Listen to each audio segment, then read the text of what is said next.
స్వచ్ఛత అంటే నందిని. నందిని పాలు మరియు పెరుగు. నమస్తే రమగారు. నమస్తే జయ. రమగారు, మనము దేవాలయాలు, స్థల పురాణం మాట్లాడుకుంటాం. అట్లా ఏదైనా ఒక దేవాలయం గురించి చెప్పండి. ఈ మధ్య కాలంలో మీరు విన్నది. ఈ మధ్య కాలంలో కాదు, 10-14 ఏళ్ల క్రితం నేను వెళ్ళాను. మా వాళ్ళు తరచుగా వెళ్తూనే ఉంటారు. అక్కడి నుంచి ప్రసాదం కూడా వస్తూ ఉంటుంది అప్పుడప్పుడు. ఎక్కడంలో చెప్తా.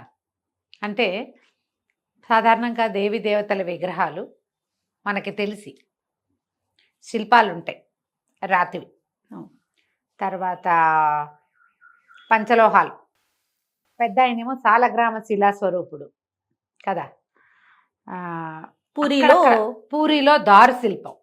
పూరిలోనే కాదు, శ్రీముఖలింగం కూడా, శ్రీముఖలింగేశ్వరుడు శ్రీకాకుళం వైపు, ఆయన కూడా దారు తాలూకు, అదే ఒక ఈ చెట్టు. అవునవును, ఆ చెట్టు తాలూకు మొదలుగే శివలింగంగా మారిందని చెప్పుకుంటాం. ఇట్లా ప్రత్యేకమైన స్వరూపాల్లో మనకి కొండ రాళ్లే భగవంతుడి స్వరూపంలో కనపడిన స్వయంభూవులుగా కనిపిస్తారు కదా.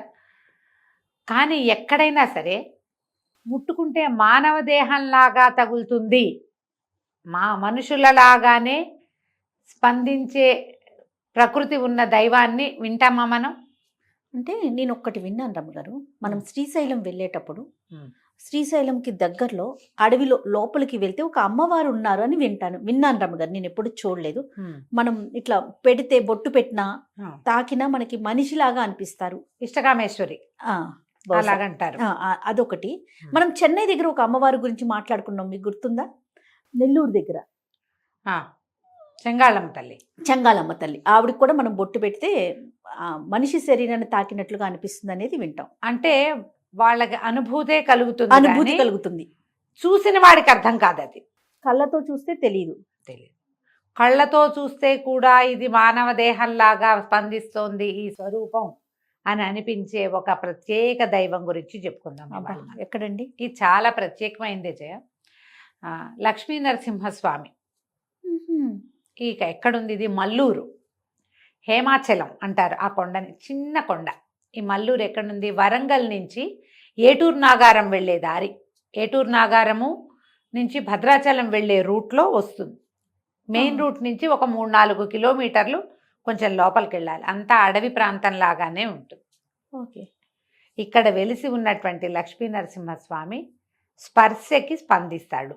అబ్బా, మొత్తం అది ఒక వృక్షస్వరూపం అయినా అయ్యుండి ఉండొచ్చు. కొండరాయే అలా స్పందిస్తోందేమో తెలీదు. మానవ దేహాన్ని ముట్టుకుంటే ఎలాగా, ఇప్పుడు మనం ఇట్లా నొక్కితే నొక్కు పడుతుంది కదా, అట్లా నొక్కు పడతాడు స్వామి, నొక్కబడతాడు. అలా అద్భుతం అండి. అదే అద్భుతం. మేము ఒక 13-14 సంవత్సరాల క్రితం వెళ్ళాం. మా మరిది గారు రెగ్యులర్గా వెళ్తారు. అక్కడ స్వామికి చందనం పెడతారు. ఆయనకి నాభి పక్కన ఒక గొడ్డలి వేటు ఉన్నది. ఒక గుణపమో గొడ్డలో తగిలిన ఒక గాయం ఉంది స్వామికి. ఆ గాయంలో నుంచి లోపల నుంచి ఒక చీములాగా, లోపల నుంచి ఒక స్రావం, ఏదైనా దెబ్బ తగిలితే లోపల నుంచి ఒక తడి వస్తుంది కదా, అట్లా ఆ స్వరూపంలో ఆ తడి వస్తూ ఉంటుంది. ఆ తడికి ఆ బాధ కలగకుండా ఉండటానికి గంధం, చందనం అరగదీసి పెడతారు అక్కడ. ఆ గంధాన్ని మనకి ప్రసాదంగా ఇస్తారు. పురాతన క్షేత్రమే. 2వ శతాబ్దం నుంచి ఉన్నాడు ఆయన అక్కడ. అంత పురాతనమైంది. దాదాపుగా ఒక 130 మెట్లు, 140 మెట్ల దాకా ఉన్నాయి. మనం ఇతరత్ర అవేవో దర్శనాలు, దేవాలయాలు లభిస్తాయని కాకుండా ఇది ఒక కొండ, అటవీ ప్రాంతం. అంత పచ్చగా, అంత అడవిలో నుంచే మనం లోపలికి వెళ్తాం. చిన్న సుమారైన కొండ. ఈ 100 నుంచి 150 లోపల మెట్లు. ఈ మెట్లు ఎక్కి మనం పైకి వెళ్తే కనుక స్వామివారి దర్శనం లభిస్తుంది. పెద్ద 6 అడుగుల విగ్రహం. మనకి బాగా అంటే చతుర్భుజుడైన స్వామి లాగానే తెలుస్తుంది, కానీ క్లియర్గా చెక్కిన విగ్రహం మాదిరిగా అయ్యవారు మనకి దర్శనం ఇవ్వడు. ఏర్పడిన విగ్రహంగా కనపడతారు. శంఖం, చక్రం, తిరునామాలు, నోరు తెరిచి ఉన్నట్టుగా తెలుస్తుంటుంది. కరాళం విస్తృతంగా కనిపిస్తుంది. శరీర భాగాలు తెలుస్తాయి. ఛాతీ, వక్షస్థలము, నాభి కనపడుతుంటాయి. అక్కడ ఉన్న అంత పార్ట్ కొంచెం ఇట్లా దెబ్బ తగిలినట్టుగా ఉంటుంది. అక్కడ గంధాన్ని అలంకరిస్తారు. మీరు ఏటూరు నగరం వరంగల్ వెళ్తే వరంగల్ నుంచి ఆటే చాలా దూరం, ఇంకా ఒక 100-120 కిలోమీటర్లు ఉంది, వెళ్ళొచ్చేసేయచ్చు. హైదరాబాద్ నుంచి అయితే పొద్దునెళ్ళి సాయంత్రం తిరిగి వచ్చేయచ్చు. మేము అలాగే వెళ్ళాం. మా వాళ్ళంతా అలాగే వెళ్తారు, పొద్దున్నే వెళ్ళిపోతారు. ఎర్లీ మార్నింగ్ 9-10 గంటలకు చేరుతారు. దర్శనం ఏర్పాటు చేసుకుని 12:30కో 1 గంటకో మూసేస్తారమ్మా. అంతా అటవీ ప్రాంతం కదా, కోతులు విపరీతం అక్కడ, ఎక్కువ కోతులు ఉంటాయి. అందుకని పెద్దగా వస్తువులు అవి తీసుకెళ్ళకపోవటమే మంచిది. అక్కడ ఏం భోజన వసతి, ఆ వసతులు ఈ వసతులు లభిస్తాయని అనుకోకూడదు.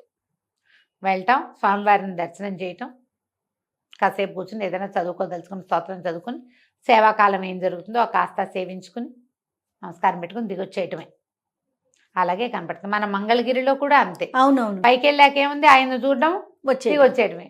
మంగళగిరిలో కూడా సాయంకాల దర్శనాలు లేవు, మధ్యాహ్నం దాకానే ఉంటుంది కదా. ఈ స్వామివారి గురించి చెప్తాం. ఈయన నరసింహావతారం ఎత్తిన తర్వాత చెంచులక్ష్మి వివాహానంతరము ఈ కొండల్లోనే స్వామి ఉన్నాడని చెప్తారు. అప్పుడట ఇద్దరు మహర్షులు, భరద్వాజుడు నాకు గుర్తుండి అత్రి మహర్షి, వీళ్ళు ఈ ప్రాంతంలో నిద్ర చేశారట. భరద్వాజ మహర్షి ముఖ్యంగా, వీళ్ళిద్దరూ నిద్ర చేస్తే నరసింహ స్వరూపం కల్లో కనపడి నన్ను బయటికి తీయండి అని ఆజ్ఞ ఇచ్చారని చెప్తారు. అప్పుడు వాళ్ళు పడుకున్న ఆ బండ పక్కన తవ్వితే ఈ స్వామి స్వరూపం కనపడింది వాళ్ళకి. అయితే ఈ తవ్వుతున్నప్పుడు ఈ గుణపం తగిలిందట అక్కడ. ఓహో. తగిలి ఆర్తనాదం వినపడింది. ఆ అని గుణపానికి నెత్తురంటింది. చేతులతో పెళ్ళగించి చూస్తే ఎక్కడ దెబ్బ తగిలిందో వారికి కనపడింది. అది స్వామివారి నాభిస్థానంగా గమనించి గంధం అరగదీసి పెట్టారట మహర్షులు. అప్పటి నుంచి ఇక అదే పందా ఉన్నది. అయితే ఇంకొక కథ మనకి ఏం చెప్తారంటే, ఈ శాతవాహనులలో ఉన్నటువంటి మొదటి రాజుల్లో ఒక వాడైనటువంటి దీపకర్ణి అని ఆయన రాజుగారికి కల్లో కనపడ్డారట. కలలో కనపడి స్వామి నన్ను వెలికి తీయమని ఆయన ఆజ్ఞిస్తే స్వప్నాదేశం వస్తే ఈ 2 కథలు చెప్తారు. ఏదో మరి కానీ 2 చెప్పబడుతుంది. 72,000 మంది సైనికులతోటి అడవంతా గాలించేట ఆయన దీనికోసం. ఇది ఒక 2 చెట్ల మధ్యగా ఉన్నట్టు, 2 బండల మధ్యగా ఉన్నట్టుగా కనపడతాడు మనకి స్వామివారు. 6 అడుగుల ఎత్తుండి స్వరూపం మనకి స్పష్టంగానే తెలుస్తుంది. ఆయనకి తగిలిన గాయము, అందులోంచి స్రవించే తడి కనపడుతూ ఉంటాయి. మనం ముట్టుకోవటానికి వీలు లేదు. మనమే ముట్టుకుంటే చెక్ చేద్దామన్న భావనలోకి వెళ్ళబోకండి, అది పొరపాటు. ఈ అర్చక స్వామి నొక్కి చూపిస్తారు మనకి. అది నొక్కితే, ఇప్పుడు నా చెయ్యి నొక్కితే ఇక్కడ నొక్కు పడుతుందా, నీకు తెలుస్తుందా? అలా కనపడుతుంది. ఇప్పుడు రాయో లోహమో అయితే ఎట్లా వెళ్తుంది? వెళ్ళదు కదా. మానవ దేహం ఎట్లా స్పందిస్తుందో అలాంటి ఛాతీ మీద రోమాలు ఉన్నట్టుగా కూడా కనపడుతుంది. వక్షస్థలం మీద రోమాలు కూడా కనిపిస్తాయి. చక్కగా గంధం మాత్రం పెడతారు. మేము అప్పుడు వెళ్ళినప్పుడు ఏం చేశామంటే ఒక గంధపు చెక్క తీసుకెళ్ళాం,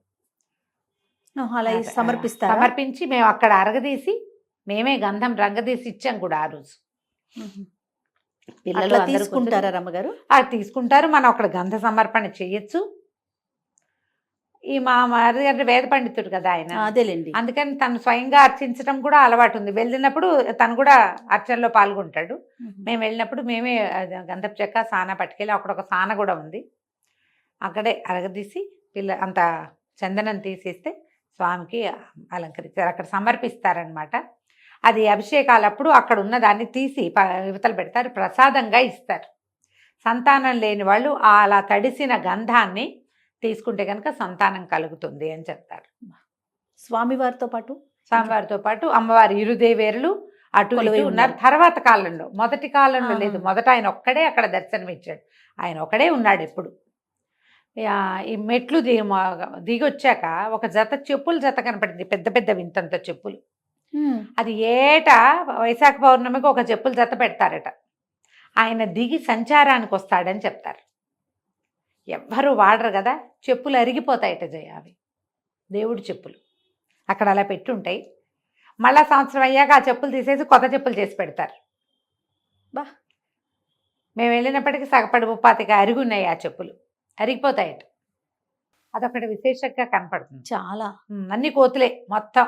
ఆ. కానీ అంత తిరుగుతాయి ఆ కోతులు, ఏ వస్తువు పెట్టినా పీక అవతల పారేస్తాయి. చెప్పుల జోలికి మాత్రం రావు అవి. రాలేదు, అవి అలాగే ఉంటాయి ఎప్పుడు ఒకటే ప్లేస్. వాటిని తీయరు, ముట్టుకోరు. అక్కడ ఉంటాయి మెట్ల చివరన అడవిలోకి వెళ్ళడానికి వీలుగా అక్కడ ఒక జత చెప్పులు పెడతారు. మరి ఎవరిదో భక్తి ప్రపత్తి పెట్టేవారు ఇదివరకు. ఇప్పుడు ఉన్నాయో లేదో నాకు తెలియదు, మేము వెళ్ళినప్పుడు మాత్రం ఉన్నాయి, పెట్టేవారు అట్లా. అయితే ఒక ఆంజనేయ స్వామి ఇవి కూడా ఉన్నాయి, చిన్న చిన్న మందిరాలు. శ్రీదేవి భూదేవి అంటే చెంచులక్ష్మి మహాలక్ష్మి ఇద్దరు ఇరుదేవేరులు చెరొక ఇంట్లోనూ ఉన్నారు. అక్కడి నుంచి అక్కడ ఇంకొక విశేషమైనది ఏంటంటే చింతామణి అనే ఒక జలపాతం ఉంది ఇక్కడ. జలపాతం అంటే మామూలుగా కళ్ళు మూసుకో మనకేం కనిపిస్తుంది జలపాతంగా పని అలా ఉండదు, సన్నటి ధార వస్తుంది. ఈ సన్నధార ఎంతమంది వస్తే అంతమందికి సరిపడేలాగా వస్తుంది. నువ్వు ఒక బాటిల్ పెడితే సన్నగా వస్తుంది, నువ్వు దాని కింద కూర్చుంటే లావుగా వస్తుంది. సన్నగా చుక్క చుక్క చుక్క పడుతుంటాయి. మనుషులు రాగానే ధార పెరిగిపోతుంది. మేము చూసాం ఆ రోజు, ఆమె మరిది చెప్తే నమ్మలా. మేము వెళ్తే అప్పటికి చిన్నపిల్లాడు, వాడిని పొద్దున్న తెల్లవారుజామున బయలుదేరాం కదా, మేమందరం స్నానాలు చేసి పిల్లాడిని నిద్ర మంచం నుంచి తీసుకెళ్ళిపోయాం.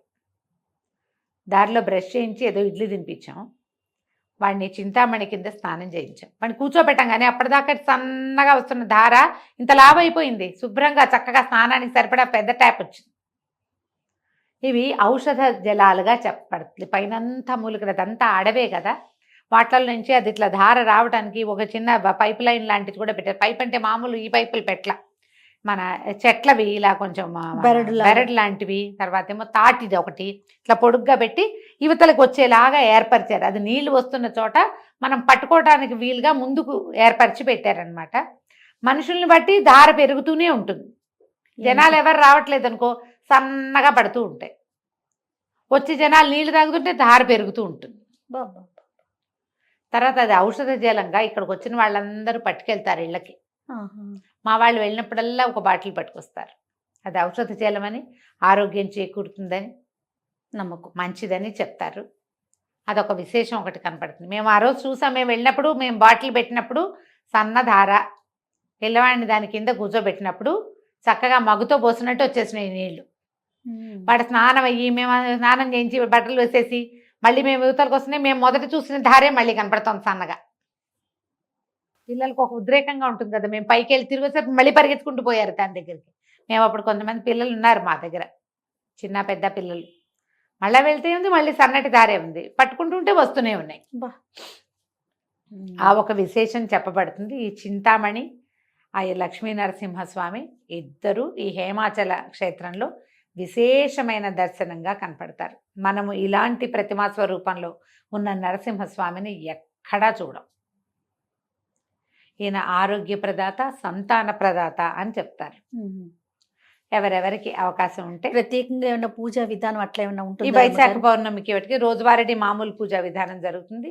స్వామివారికి కళ్యాణం అది చేస్తారు, అభిషేకాలు అవి జరుగుతాయి. అసలు ఈ దర్శనమే విశేషం చేయాలి. అది ఉత్సవాలు అవి జరుగుతాయి, జనం బాగా వస్తారు. రోజువారీ ఎవరో ఒకళ్ళు వస్తూనే ఉంటారు. కొంచెం లోపలికి ఉంది కదా, అయినా కూడా మల్లూరుని వెతుక్కుంటూ వచ్చేవాళ్ళు ఉన్నారు. నరసింహస్వామి ఇలవేల్పుగా ఉన్న వాళ్ళందరూ కూడా ఒకసారైనా జీవితంలో దర్శనీయ క్షేత్రాలలో, ప్రత్యేకించి నరసింహస్వామి క్షేత్రాల్లో ప్రత్యేకంగా ఇది చూడాలి. అయితే మనకి పిఎస్ఎం లక్ష్మి గారు రాశారు కదా, ఆవిడ రాసిన నరసింహ క్షేత్రాల్లో ఈ మల్లూరు హేమాచలం కూడా రాశారు. నేను వెళ్ళాను, నాకు అంతకుముందే తెలుసు. మా వాళ్ళు వెళ్తారు కదా ప్రతి నెల 2 నెలలకి మా మరిది గారు వాళ్ళు వెళ్తూనే ఉంటారు. ఎవరో ఒక శిష్యులతో ఎవరో ఒకళ్ళతో వెళ్తాడు. మేము ఒక 14-13 ఏళ్ల క్రితం వెళ్ళాం. మా పిల్లలు కూడా ఈ మధ్య వాళ్ళ బాబాయ్తో వెళ్ళొచ్చారు. నేను వెళ్ళలేదు, కానీ చాలా విశేషంగా కనపడతాడు స్వామి. ఎవరికి అవకాశం ఉంటే వాళ్ళు, మీరు వరంగల్ నుంచి అయినా వెళ్ళొచ్చు, హైదరాబాద్ నుంచి అయినా వెళ్ళొచ్చు. ఏదైనా కొత్త క్షేత్రం, ప్రత్యేకమైన క్షేత్రం చూడాలంటే ఇది మస్ట్ విజిట్ ప్లేస్ అన్నమాట. అవకాశం ఉన్న వాళ్ళు చూడండి. తప్పకుండా రమ్మగారు, అద్భుతమైన క్షేత్రం గురించి వినే అవకాశం దొరికింది. నమస్తే. నమస్తే జయ.